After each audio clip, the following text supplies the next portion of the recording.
Gloria al Señor. Capítulo 7, primero de Samuel, capítulo 7, versículos del 3 en adelante, y vamos a darle lectura a la palabra del Señor, y lo vamos a hacer en el nombre del Padre, del Hijo y del Espíritu Santo. Oiga esto: habló Samuel a toda la casa de Israel, diciendo: si de todo vuestro corazón os volvéis a Jehová, quitad los dioses ajenos y a Astarot de entre vosotros, y preparad vuestro corazón a Jehová, y solo a él servid, y os librará de la mano de los filisteos. Entonces los hijos de Israel quitaron a los Baales y a Astarot, y sirvieron solo a Jehová. Y Samuel dijo: reunid a todo Israel en Mizpa, y yo oraré por vosotros a Jehová. Y se reunieron en Mizpa, y sacaron agua, y la derramaron delante de Jehová, y ayunaron aquel día, y dijeron: contra Jehová hemos pecado. Y juzgó Samuel a los hijos de Israel en Mizpa. Cuando oyeron los filisteos que los hijos de Israel estaban reunidos en Mizpa, subieron los príncipes de los filisteos contra Israel, y al oír esto, los hijos de Israel tuvieron temor de los filisteos. Entonces dijeron los hijos de Israel a Samuel: no ceses de clamar por nosotros a Jehová nuestro Dios, para que nos guarde de la mano de los filisteos. Y Samuel tomó un cordero de leche y lo sacrificó entero en holocausto a Jehová, y clamó Samuel a Jehová por Israel, y Jehová le oyó. Y aconteció que mientras Samuel sacrificaba el holocausto, los filisteos llegaron para pelear con los hijos de Israel. Mas Jehová tronó aquel día con gran estruendo sobre los filisteos, y los atemorizó, y fueron vencidos delante de Israel. Y saliendo los hijos de Israel de Mizpa, siguieron a los filisteos, hiriéndolos hasta abajo de Bet-car. Tomó luego Samuel una piedra y la puso entre Mizpa y Sen, y le puso por nombre Ebenezer, diciendo: hasta aquí nos ayudó Jehová. Y oiga la conclusión de esto: así fueron sometidos los filisteos, y no volvieron más a entrar en el territorio de Israel, y la mano de Jehová estuvo contra los filisteos todos los días de Samuel. Vamos a pedirle la bendición al Señor. Padre celestial, gracias Dios te damos en esta preciosa tarde. Te suplicamos, te imploramos que nos hables al corazón, que nos permitas aprender un poco más, Señor, que nos permitas poner nuestro entendimiento, Padre, poner nuestra mirada frente a ti y para ti, Señor, que podamos ahora, Señor, depender de todo lo que tú nos vas a decir, hacer nuestra esta palabra, y nos ayude, Señor, a aplicarla en nuestra vida. Gracias, Dios, porque esto ha quedado escrito para nuestro ejemplo, y de la misma manera que tú hiciste con Israel, lo haces con tus hijos ahora, Señor, que esperamos en ti. Gracias, Dios, por lo bueno que eres. Te amamos con todo el corazón, en Cristo Jesús, nuestro Señor. Amén y amén. Gloria al Señor. Bien, mis queridos hermanos, el profeta Samuel, que también fue un juez, fue el último de los jueces de Israel. Recuerde usted que los jueces surgieron después del tiempo de la conquista de Canaán, después del tiempo de Josué y de toda la generación de Josué. Fíjense que ahí pasó algo bien, bien increíble, y no es increíble, sino que es lo que nosotros vemos ahora que está pasando con las nuevas generaciones. Y fíjense que Israel, pues de mano de Moisés, Israel salió de Egipto, pasó 40 años en el desierto, luego empezó a poseer Canaán, murió Moisés, le sucedió Josué, y Josué junto con todo el pueblo, con todos los que habían quedado de Israel, pues entraron a conquistar la tierra, y ellos pudieron ver la mano poderosa del Señor, pudieron ver hechos increíbles de Dios, desde que salieron de Egipto, y en Egipto habían visto las plagas. Antes de entrar a Canaán vieron abrirse el mar Rojo. Ellos vieron que Josué un día, siguiendo a sus enemigos, él, como iba tras la orden del Señor y iba tras la autoridad del Señor, le le dijo al sol y a la luna: tú sol detente en Gabaón, y tú luna detente en Ajalón, y se detuvieron ahí para que él tuviese la luz suficiente para alcanzar a sus enemigos. Y entonces Israel fue testigo de tanta maravilla que Dios hizo a su favor. Ahora, hubo un detalle, mi amado hermano, y esto nosotros tenemos que tenerlo bien puesto en nuestra mente, en nuestro corazón, y sería bueno que nosotros nos pudiésemos evaluar respecto a esa transición, porque el pueblo de Dios siempre tiene transiciones de una generación a otra nueva generación. Lo que pasó aquí fue que Israel junto con Josué se empeñaron tanto en la conquista de la tierra, se empeñaron tanto en hacer la voluntad de Dios respecto a tomar la tierra y vencer a los enemigos, que se olvidaron del mandato que Dios les había dado a través de Moisés, que trasladaran las enseñanzas a los hijos y a los hijos de sus hijos para siempre. Era una orden que Israel tenía que hacer, y sin embargo Israel dejó de hacerlo. Y entonces conquistaron todo, se repartió la tierra. Josué llegó a tiempos de edad anciana, y aparece en el capítulo 25 del libro de Josué, cuando Josué les hace la exhortación: mirad bien a quién van a servir, ¿verdad? Porque Israel había ganado la batalla hasta ese momento, pero Josué conocía el corazón del pueblo de Israel. Un corazón que había hecho muchas cosas, pero no tenía una comunión propia cada persona con Dios, sino que seguían ceremonias, escuchaban que la palabra se leía, pero la situación es que cada persona debe tener una relación personal. Si bien es cierto que hayan personas líderes, que hayan pastores, que hayan líderes, que hayan diáconos, que hayan servidores, nos ayuda a todos nosotros a poder ser de alguna manera guiados, pero tiene que haber una relación muy personal para que cuando falla el líder, cuando falla el diácono, cuando falla el hermano en Cristo, mi relación quede intacta. Pero aquí el pueblo no se ocupó de trasladar a la nueva generación el conocimiento. Y entonces, cuando la generación de Josué, o sea, cuando murió Josué y toda su generación, murieron todos ya en tierra de Canaán, las nuevas generaciones no tenían temor de Dios. Habían escuchado algo, pero no habían sido verdaderamente enseñados. Ellos no tenían un compromiso de buscar la palabra, un compromiso personal de hacer la voluntad de Dios, de presentar los sacrificios y de hacer lo que Dios había mandado que se hicieran.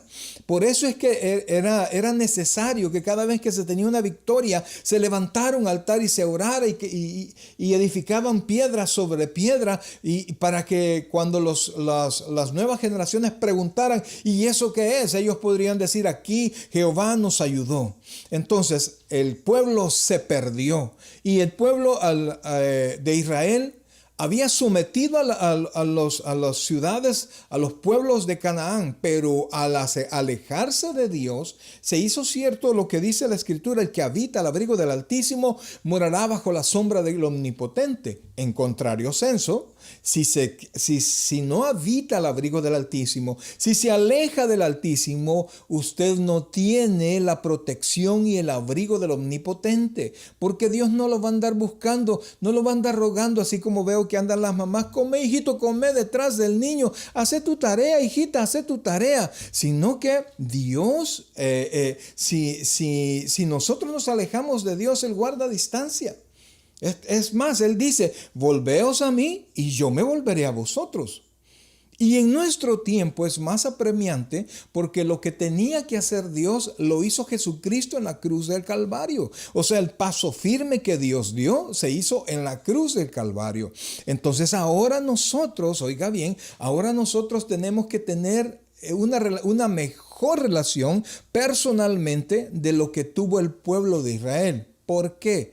Porque cuando Cristo vino a nosotros, nos redimió, el Espíritu Santo vino a morar en cada uno de nosotros. En los tiempos de Josué, en los tiempos de Moisés, el Espíritu Santo estaba en personas determinadas, así como estuvo con Moisés, y luego Moisés sintió que la carga era demasiada. El Señor le dijo, busca tanto número de personas fieles y les voy a dar de tu espíritu. Entonces le repartió a cada una de estas personas del espíritu que tenía Moisés. El Espíritu Santo estaba en todas estas personas, pero el Espíritu Santo podía apartarse en algún momento. Ahora, en este tiempo, el Espíritu Santo se queda con nosotros. Dice 1 Corintios 3:16 que nosotros somos templo de Dios y que en nosotros mora el Espíritu Santo. O sea que usted tiene todo lo necesario, óigame bien, para que usted pueda orar y pueda buscar la presencia del Señor, para que usted pueda leer la palabra de Dios y orar al Espíritu Santo y comenzar a conocer la palabra de Dios. Entonces el pueblo se apartó. Y entonces en este tiempo que el pueblo se apartó, el pueblo comenzó a sufrir. Porque Israel no era grande porque fuera poderoso, sino que porque Dios estaba con él. Y al apartarse Dios de la presencia de ellos, entonces ellos sucumbían a los pueblos del lugar. Y entonces cuando pasaba el tiempo y ellos padecían mucho de los pueblos del lugar, ellos clamaban a Dios, se recordaban que había un Dios que los había sacado de Egipto. Ellos clamaban y Dios les daba un juez que les ayudaba y Dios les daba libertad de sus enemigos, de los pueblos de Canaán. Pero al morir el juez, el pueblo volvía a hacer lo que le daba la gana. Y de hecho, esa es una de las características del pueblo. Cada quien hacía lo que bien le parecía. Entonces, es un tiempo que cuando usted escucha esto, se da cuenta que pareciera que en ese tiempo estamos. ¿Verdad? Hay mucho más que las iglesias tienen ya meses de estar cerradas. Cada quien hace lo que bien le parece. Y si no está agarrado de la mano del Señor, yo no sé cómo estará su vida espiritual. Y es un riesgo, pues, es un riesgo porque cuando nosotros nos alejamos de Dios, dejamos sin autoridad la casa, sin autoridad espiritual, sin protección espiritual nuestra casa. Y entienda, por favor, que Dios manda la autoridad a través de usted, si usted es el padre o la madre de familia, y usted le da cobertura a sus hijos. Entonces, cuando usted pierde la conexión con Dios, también la autoridad y la protección se pierden. Y entonces le damos entrada a la casa, a la familia, a la propia vida. Se abren tantas puertas de tentaciones, de maldiciones, que llega un momento en que nuestra vida espiritual está por los suelos. Note, por favor, que Israel estaba pasando tiempos de hambre porque las tribus, los filisteos, por ejemplo, llegaban y le robaban toda la comida que ellos sembraban. Pero ahora estamos nosotros pasando un tiempo difícil.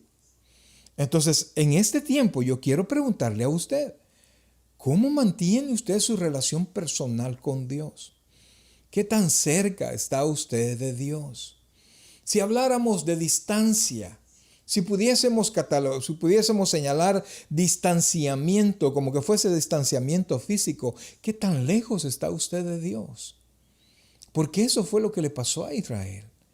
Y entonces fueron jueces tras jueces, entre ellos estaba Jefté, estaba Sansón, pero el último fue Samuel. Samuel fue el más grande de los jueces, no en tamaño, sino que en grandeza en su ministerio. Dice la Biblia que él, a pesar de que no había redes sociales, a pesar de que no había televisión, a pesar de que no había radio, a pesar de que no había nada de eso, él pudo hacer a Israel que se uniera como un puño. Así fue la autoridad que Dios había delegado en Samuel frente a todo el pueblo. Entonces el pueblo buscaba a Samuel porque volvió a ver palabra de Dios, porque había un ministro de Dios de nuevo en Israel. Entonces, amados, Israel en todos esos tiempos de sometimiento, en una de esas, Israel fue invadida por los filisteos y ellos perdieron el arca del pacto. Ya sabe usted que es el arca que estaba dentro del tabernáculo que simbolizaba la presencia de Jehová. ¿Se puede imaginar? Ellos consideraban, como ya no tenían esa cercanía con Dios, dijeron, por lo menos tenemos el arca, ¿verdad? Casi que enciendan el arca, aunque no era literal, ¿verdad? Pero ellos pensaban, era como un utensilio de fe. Y entonces ellos pensaron que si llevaban el arca al terreno de batalla, ellos iban a ganar. Pero no era el arca. Era que Dios había decidido no estar en medio porque Israel se había apartado de Dios. Y entonces perdieron, murieron muchos israelitas y los filisteos se llevaron el arca. Pero Dios, quien no pierde ninguna batalla, hizo lo necesario para que los mismos filisteos regresaran el arca. Pues entonces en ese lío estaban. Cuando ya tenían de nuevo el arca con Israel. Imagínense que ellos tomaron el arca de nuevo. Y mire lo que dice el versículo 1, por favor, 7:1, que no leímos al principio. Mire lo que dice ahí. Primer libro de Samuel, capítulo 7, versículo 1, dice: vinieron los de Kiriat Jearim y llevaron el arca de Jehová y la pusieron en casa de Abinadab, situada en el collado, y santificaron a Eleazar su hijo para que guardase el arca de Jehová.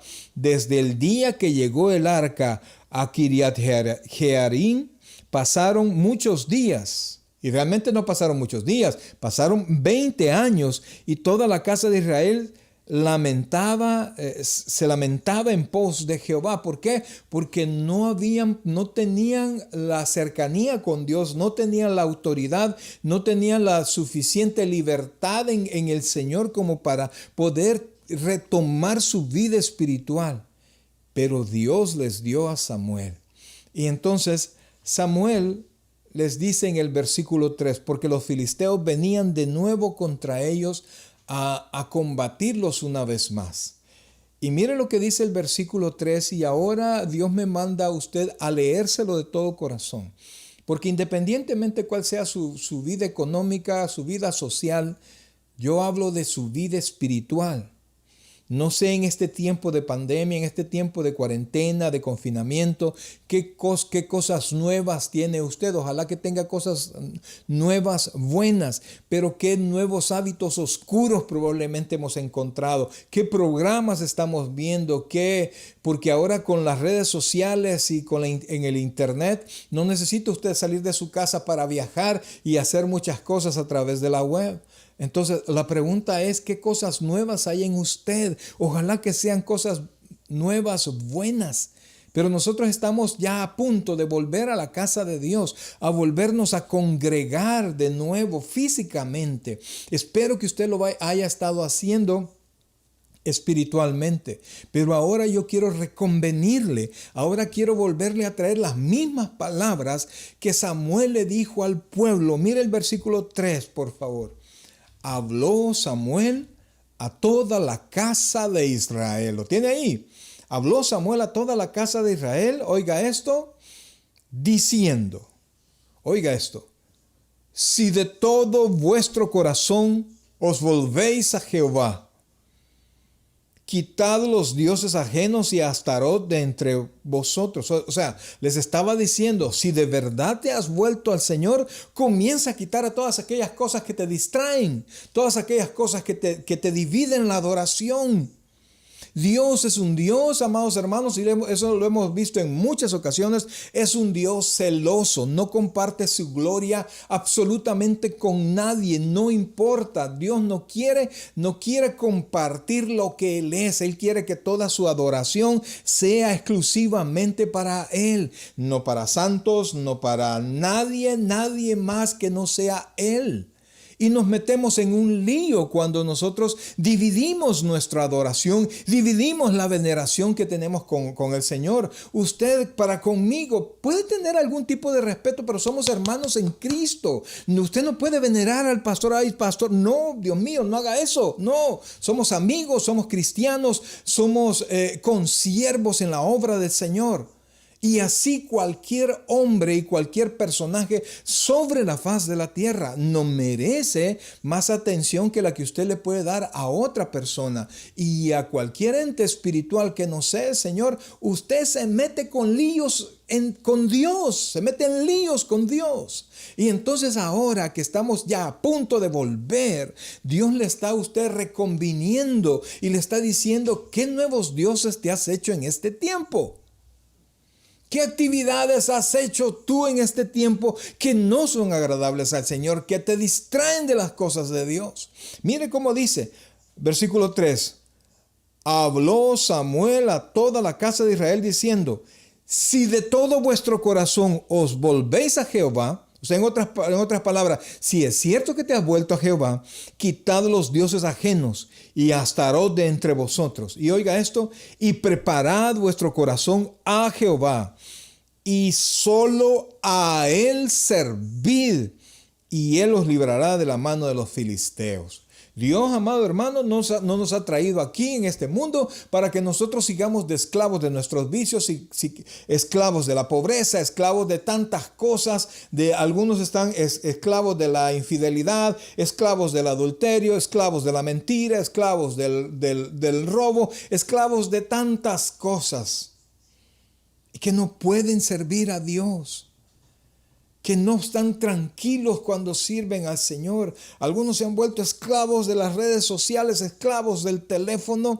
Mire, si en la iglesia a veces estamos con hermanos comentando qué es lo que íbamos a hacer y hablando cosas importantes, y de repente un hermanito o hermanita se apartaba para abrir su teléfono y comenzar a ver sus redes sociales cuando estábamos hablando cosas del servicio. Así de atados estamos. Y esto, que no estábamos en cuarentena y ahora encerraditos, no sé cuánta dependencia vamos a tener. Y entonces dice, volvamos al texto, dice: y preparad vuestro corazón a Jehová, y solo a él servid, y os librará de la mano de los filisteos. Entonces, vea acá que el pueblo de Israel procedió a quitar todo eso. En otras palabras, amados, Israel, muy amante del Señor y muy pueblo escogido, pero dentro de sus casas tenían dioses y Samuel los llama dioses ajenos.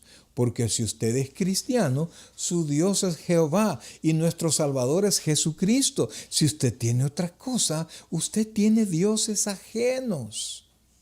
No me voy a meter en líos y vamos a empezar a detallar cosas ahí y creencias. No. Usted tiene que discernir. Usted tiene que hablar con el Señor. Usted tiene que humillarse y usted tiene que evaluarse sinceramente si su corazón realmente está puesto para amar, para servir y para obedecer al Señor. Porque nosotros vamos a estar delante de un Dios celoso. Entonces, es bueno que prepare su corazón. Es bueno que usted comience usted solo. Como dice la carta a los Hebreos, que nos despojemos de todo peso y del pecado que nos asedia y corramos con paciencia la carrera que tenemos por delante. Pastor, ¿y cómo se hace eso? Oiga esto, dice que nos despojemos de todo peso y del pecado que nos asedia. Son dos cosas. El peso es lo que nos estorba. El pecado es lo que ofende a Dios. El peso es lo que no me permite servir y entregar mi corazón al Señor. Y el pecado, pues ya sabe usted, es infracción a la ley. Y corramos con paciencia la carrera que tenemos por delante. ¿Cómo se hace eso? Puestos los ojos en Jesús, el autor y el consumador de la fe. Entonces yo tengo que ver mi casa, evaluar mi casa a través de los ojos de Jesús. Como que Jesús está viendo mi propia casa, como que Jesús está viendo mis propias actividades, como que Jesús está viendo mi propia agenda, como que Jesús está viendo mi propio horario del día. Cuánto tiempo yo le dedico a Dios, cuánto tiempo yo dedico a otras cosas que me alejan de Dios, como que y que Dios entre a todos los aspectos de mi vida y que Dios me ayude a evaluarlo para limpiar, amado hermano, para limpiar. Y Dios se lo dice a usted con tiempo. ¿Por qué? Porque Dios va a llegar. Mire, a nosotros, a todos los hijos de Dios, cada cierto tiempo Dios nos hace una auditoría. Yo recuerdo cuando trabajaba en el Ministerio de Hacienda en mi país, pues cada cierto tiempo se hacían auditorías, se escogían, se veían vectores de error, se llamaban, ¿verdad? Cuando de repente un contribuyente, por ejemplo, todos los años reportaba más pérdidas, siempre pérdida, o sea que tenía más gastos que ingresos, y entonces 2 años seguidos era un vector error. Entonces había que ver por qué hacía eso, ¿verdad? Y de repente nosotros se programaban fiscalizaciones, auditorías, y llegábamos, mire, si es que era chistoso porque llegábamos nosotros a las empresas, y cuando llegamos nos recibían con los brazos abiertos, y cuando ya enseñábamos nuestras credenciales, les cambiaba la cara y casi nos querían sacar, pero no podían hacerlo. Y entonces empezábamos nosotros a revisar contabilidades, a revisar todos los aspectos administrativos de la empresa.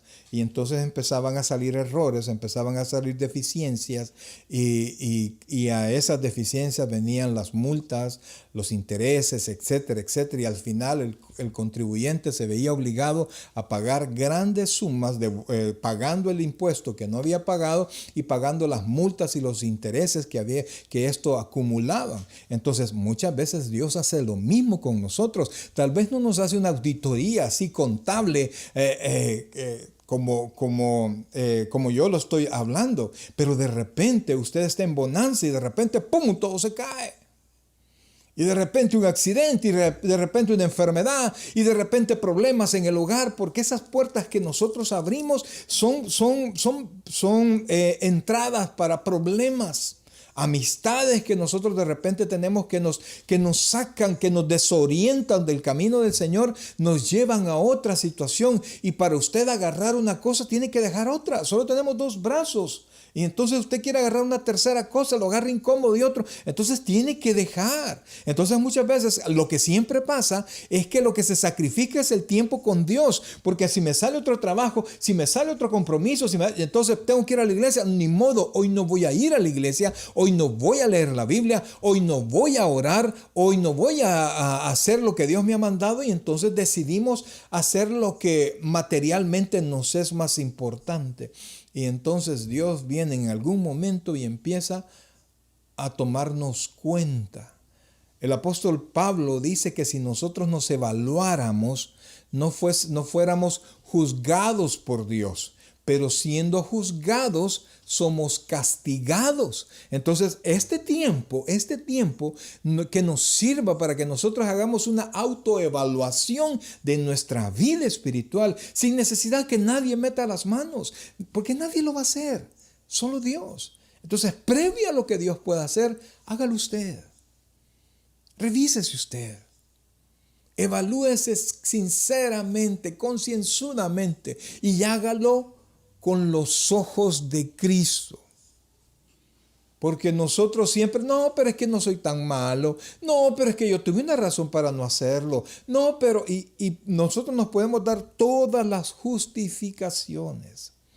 Pero Dios conoce la verdad de nuestra vida. Entonces, oiga bien, el versículo 8, por favor. Estamos en el primer libro de Samuel, capítulo 7, versículo 8. El pueblo estaba abatido porque los filisteos venían y los filisteos eran más fuertes que ellos. Y entonces le dijeron a Samuel, entonces dijeron los hijos de Israel a Samuel, no ceses de clamar por nosotros a Jehová, nuestro Dios, para que nos guarde de la mano de los filisteos. Y Samuel tomó un cordero de leche y lo sacrificó entero en holocausto a Jehová. Y clamó Samuel a Jehová por Israel, y Jehová le oyó. Oiga bien, Samuel hizo lo que se mandaba hacer. Dios ya había dado las órdenes de qué sacrificio debía hacerse, pero en este tiempo ya no hay más sacrificio por nuestro pecado. Israel reconocía que había pecado y por su pecado le pasaron todas las cosas. Entonces ellos presentaron un sacrificio como perdón de pecados, y ahí con esa ceremonia y con ese sacrificio la comunión se restableció. Ahora Cristo murió por nosotros y nosotros solamente tenemos que confesar nuestros pecados sinceramente y la comunión vuelve a restablecerse. Cuando Samuel presentó el sacrificio, dice la Biblia que clamó Samuel a Jehová por Israel y Jehová le oyó. Entonces, ¿qué tengo que hacer ahora? Mire, hermano, revísese de verdad. El pueblo reconoció su pecado, pero el pueblo tenía que reconocer su pecado. Samuel le dijo, si de todo corazón te vas a volver al Señor, saca todos tus dioses. O sea, no solo me digan, vaya pues Samuel, nosotros nos vamos a convertir, ¿verdad? Pero, ¿y van a sacar los dioses? Sí, los vamos a sacar. No, ahí le dijo Samuel, si ustedes lo van a hacer, vayan a hacerlo. Y dice ahí que el pueblo lo fue a hacer. No quedó en veremos. Entonces ahora Dios quiere darle a usted nuevos tiempos, porque eso es lo precioso de Dios, amados, que tenemos un Dios que es sumamente creativo. No hablamos solamente de que Él creó todas las cosas, sino que Él es tan creativo, es tan precioso, que en medio de la escasez Dios nos manda provisión. En medio, cuando ya no hay trabajo, Dios nos manda trabajo. Entonces, no importa la situación, lo que Dios quiere es que nosotros tengamos los ojos puestos en Él, porque Él va a ver cómo hace. Él ha prometido que aunque nosotros aunque los pajaritos, por ejemplo, no trabajan, no hilan, pues Dios tiene cuidado de ellos, y que las plantas tampoco lo hacen, y Dios hace que ni siquiera Salomón se vistió como una de ellas. Entonces Dios quiere que nosotros confiemos en ellas. Ok, pero usted tiene que tomar en cuenta algo. Si bien es cierto que los pájaros no trabajan y que los pájaros valen mucho menos que nosotros, pero los pajaritos salían a buscar la comida para llevarla al nido. No era Dios quien se las daba. Dios les daba la provisión afuera. Entonces los pajaritos van, traen y llevan la lombricita o lo que sea que llevaban de comida al nido. Pues entonces nosotros venimos agarrados de la mano del Señor, vamos hacia afuera con fe, y entonces Dios nos va a abrir las puertas y nosotros vamos a llevar la bendición y la provisión a la casa. Pero afuera y adentro de la casa yo tengo que cuidar mi relación con Dios. Mire lo que hizo aquí Dios. Porque Dios, mire, como les digo, Dios es increíble. A Dios nadie le gana, y es más, Dios puede hacer que caigan rayos del cielo, ha hecho que hayan terremotos, que venga todo lo necesario para que sus hijos puedan salir adelante. Mire lo que pasó, el versículo 10. Y aconteció que mientras Samuel, estamos en el versículo 10, estamos primero libro de Samuel 7, 10, y aconteció que mientras Samuel sacrificaba el holocausto, los filisteos llegaron para pelear con los hijos de Israel. Mire esto, por favor, porque allí estaban ellos haciendo, pero cuando ellos estaban ofreciendo el sacrificio, la cosa se puso más oscura, se puso más difícil. Pudieron haber dicho, no, esto no nos va a servir, y pudieron haber salido corriendo, pero ellos continuaron. Dios se preparaba. Probablemente alguien se sienta enfermo, alguien no se sienta, no tenga la suficiente confianza, pero agárrese del Señor. Dios se está preparando para hacer lo que ha prometido hacer, lo que Él mismo se proyectó a hacer. A veces nosotros queremos decirle al Señor cómo tiene que hacer las cosas, pero Dios tiene la mejor manera para hacerlo. Mire aquí, yo creo que nadie se imaginó lo que iba a hacer. Oiga esto, por favor. Dice, versículo 10 dice, y aconteció que mientras Samuel sacrificaba el holocausto, los filisteos llegaron para pelear con los hijos de Israel. Mas Jehová, oiga esto, mas Jehová tronó aquel día con gran estruendo sobre los filisteos y los atemorizó. Oiga esto, ¿qué fue lo que hizo Dios? Dios no tocó a los filisteos. Dios no les mandó un rayo a los filisteos, sino que dice que solo fue un trueno. Yo no sé qué tipo de trueno fue, que a un ejército tan grande como los filisteos y poderoso como los filisteos, que sabían que llevaban todas las de ganar frente a Israel, tronó eso de tal manera que atemorizó. ¿Y qué fue lo que pasó? Los filisteos perdieron el ánimo, perdieron las fuerzas, temblaban, y entonces Israel, aún siendo más pequeño, aún siendo más débil, pero como iba con el favor del Señor, pudieron vencer a los filisteos. Ahora, ¿qué pasa con nosotros? Óigame, yo jamás pensé que yo iba a vivir una pandemia como esta. Ese se sale a cualquier imaginación mía, por peor que haya sido mi sueño. Yo jamás pude haber pensado que esto iba a pasar y que las iglesias iban a estar cerradas más de 3 meses. Jamás se me hubiese cruzado que aquí en este país, en Norteamérica, eso podía pasar, pero ha pasado y continúa pasando.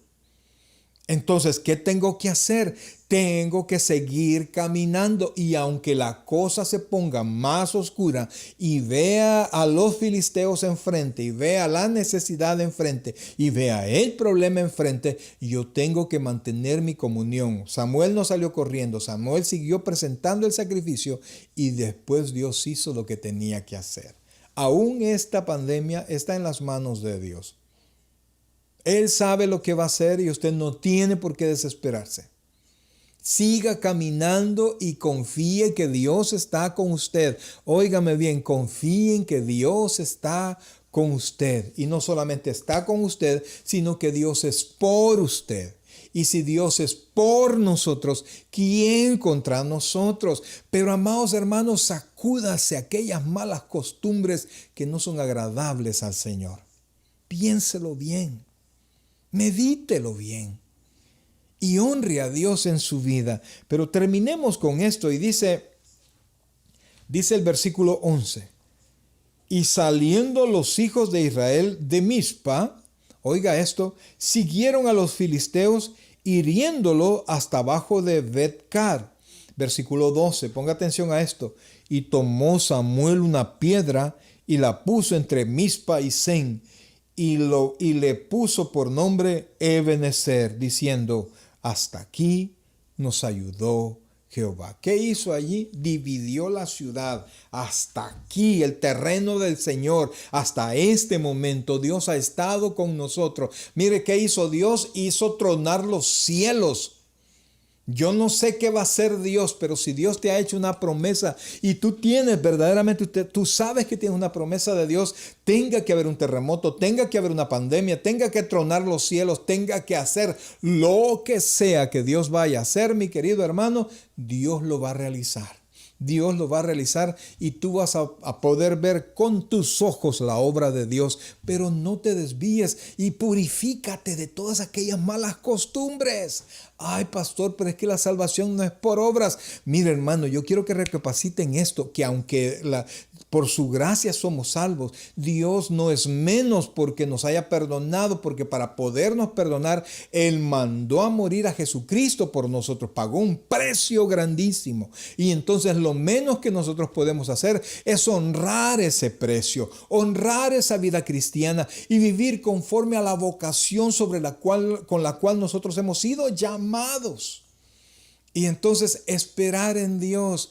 ¿Por qué muchos no lo hacen? ¿Por qué muchos? Ay, no, ya va otra vez el pastor. Nunca lo han vivido, nunca lo han experimentado y muchos ni siquiera saben de lo que les estoy hablando.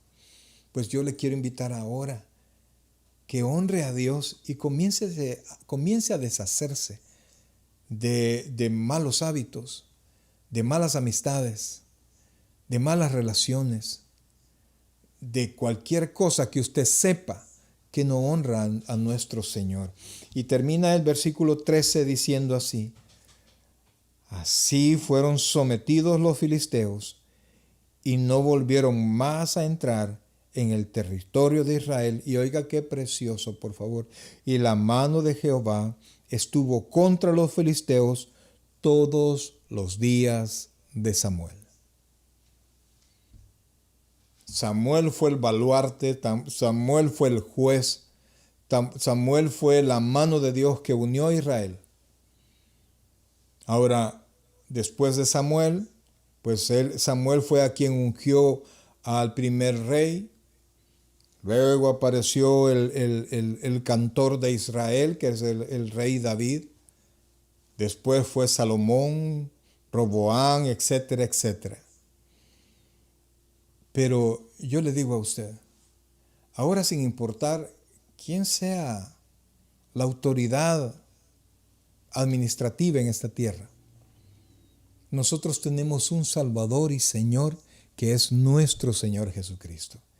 Y tenemos al Espíritu Santo en nuestros corazones siempre con nosotros, que nos guía y nos quiere hacer recapacitar para que volvamos a tomar nuestra vida cristiana de la manera que Dios quiere que lo hagamos. Ay, pastor, pero es que a mí me gustaban tantas cosas. Quisiera que buscara conmigo la carta a los Romanos. Romanos capítulo 6, por favor. Romanos capítulo 6. Y vamos a leer versículos del 20 al 22. Oiga esto, por favor.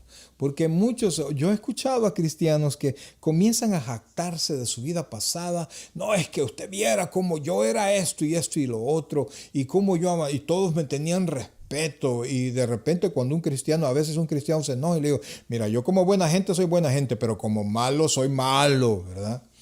Mire lo que dice aquí, por favor. Romanos 6, 20 y 22 dice: porque cuando erais esclavos del pecado, erais libres acerca de la justicia. Pero ¿qué fruto teníais de aquellas cosas de las cuales ahora os avergonzáis? Oiga esto, por favor, porque como estamos viendo en la carta a los Romanos, recuerdo los días martes estamos estudiando la carta a los Romanos, estamos todavía en el capítulo 5, la justicia de Dios en este tiempo que nosotros vivimos, no es la ira de Dios cayendo sobre nosotros, no.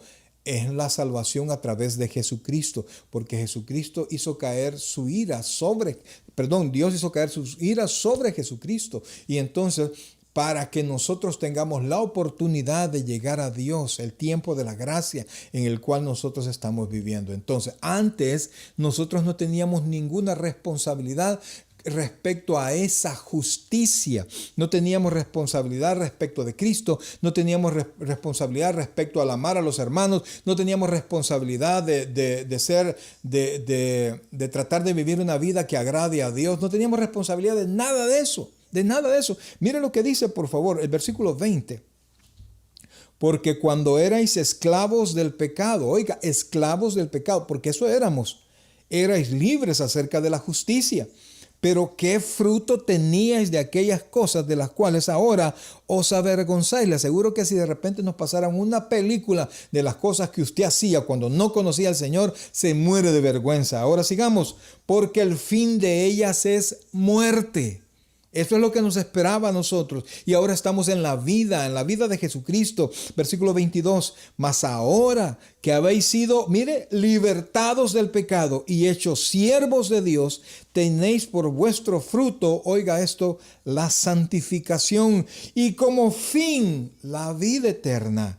Porque la paga del pecado es muerte, mas la dádiva de Dios es vida eterna en Cristo Jesús, Señor nuestro. En otras palabras, amados hermanos, en aquel tiempo que no conocíamos a Jesucristo, pues hacíamos una y mil cosas. No teníamos ninguna relación con Él, no teníamos ninguna unión con Él, no había nada que nos forzara. Conocido al Señor, tenemos el entendimiento, podemos discernir entre el bien y el mal. Sabemos que cosas no agradan a Dios, sabemos que el pecado es la transgresión a la ley, sabemos que nuestra salvación, aunque es un regalo, ha sido pagado por la sangre de Cristo, el Cordero Pascual.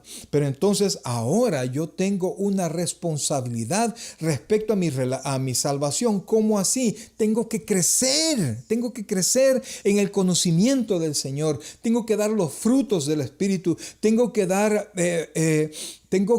amar a los demás, tengo que comportarme de manera que honre a Dios, tengo que hablar del Evangelio, tengo que buscar que otros conozcan de Dios. Esa es ahora mi responsabilidad. Antes lo que yo hacía ahora me da vergüenza, pero no, mi fin en ese entonces, que yo no tenía responsabilidad con Jesucristo, era la muerte. Mas ahora el fin que nosotros tenemos. Cuando dice fin, no habla de un objetivo, habla de un destino. Póngame atención a esto, porque dice, mire lo que dice el versículo 22. Mas ahora, ponga atención a esto, y me estoy adelantando lo de la carta a los romanos, pero dice, mas ahora que habéis sido libertados del pecado y hechos siervos de Dios, tenéis por fruto la santificación. O sea que eso es lo que va a salir de usted. Y después, y como fin, la vida eterna. No quiere decir que yo camino para alcanzar la vida eterna. No, es que mi destino es la vida eterna. Ese es mi fin. Allá voy a estar. Voy a dejar este cuerpo lleno de corrupción, y un día se va a volver en incorrupción, y voy a ir a la presencia del Señor y voy a estar con Él para siempre. Ese es mi destino. Si ese es mi destino, yo desde ya tengo que proyectarme hacia Él, dando como fruto la santificación y alegrándome porque esa paga que venía por el pecado ya no es para mí, sino que el regalo, la dádiva de Dios para mí es la vida eterna en Cristo Jesús, Señor nuestro. Mi fin, mi destino es la vida eterna. No como un premio, sino que como un lugar donde yo voy para allá. Entonces, en este tiempo de oscuridad que alguno pueda estar pasando, nosotros somos luz. Y entonces, aunque el mundo esté oscuro, hay luz en nuestros corazones. Y entonces no nos olvidemos que nuestra vida, dice la Biblia que nosotros somos del día, somos de la luz. El que se aparta de noche hace las cosas porque ama la oscuridad, o sea, hablando metafóricamente. Entonces, nosotros somos del día, y Dios nos habla en el día, y Dios nos da esta palabra ahora en el día, en este tiempo en el que algunos de ustedes están en paz, algunos de ustedes no están en un tiempo de dificultad, sino que la están pasando bien. Pues por favor, no te olvides de lo que Dios te está diciendo en este tiempo en el que probablemente tú le estás pasando bien. No te olvides de esto cuando lleguen tiempos oscuros donde vas a necesitar sacar la luz que hay en tu interior, si es que en verdad hay luz. Mi querido hermano, Dios te ama, y yo me niego a pensar, oye bien, me niego a pensar que Dios te sacó de las tinieblas a la luz admirable a través de nuestro Señor Jesucristo, para que ahora tú hagas lo que te da la gana y pierdas tu tiempo y la oportunidad de generar tantas bendiciones para tu vida, para la vida de tu familia, que tus hijos puedan ver a un padre, a una madre que ama al Señor y que prioriza su vida en el Señor. Así es que, mi querido hermano, el 5 de julio, primero Dios, vamos a estar de nuevo congregados. Pero que sirva este tiempo y sirva esta meditación y esta reflexión para que tú puedas hacer un inventario de tu vida y puedas comenzar a deshacerte, a descargar aquellas cosas que te estorban, ya sea el peso o el pecado que nos asedia. Dios nos ama y tiene una vida resplandeciente para nosotros. Así es que piénsalo bien y tomémonos del Señor. Y aunque el tiempo esté oscuro, no dejes de adorar, porque Dios siempre nos libra de todo mal. Vamos a orar. Padre celestial, buen Dios y Padre nuestro, en esta tarde, Señor, queremos darte las gracias, Dios, por la palabra que nos has dado, por el recuerdo que haces en nuestra vida, Señor, que debemos, Señor, de nosotros mismos hacer un inventario de nuestra vida, hacer un recuento de las cosas que nosotros hacemos, de las cosas que nosotros creemos, de los lugares que visitamos, las amistades que tenemos, la manera como adoramos, la manera como gastamos o utilizamos nuestro tiempo, Señor. Perdónanos, Padre, si hay cosas en nuestra vida que no te honran a ti. Ayúdanos, Dios, a cambiar la dirección, a tomar decisiones buenas, preciosas en nuestra vida que nos bendigan a nosotros.